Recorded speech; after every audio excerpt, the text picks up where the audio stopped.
Hey, it's Jamie with Shanghai Street Style. Have you ever dated a Shanghainese girl before?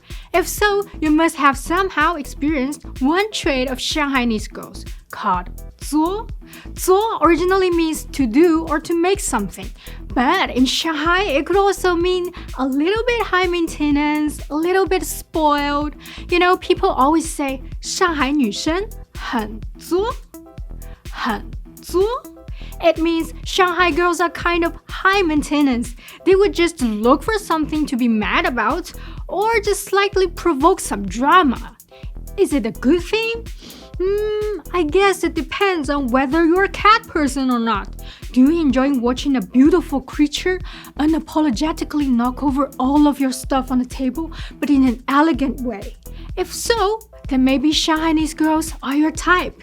You could say, 她很作, but I love that. Did you get that?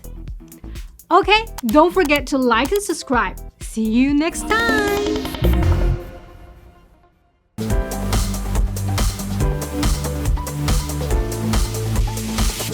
ChinesePod.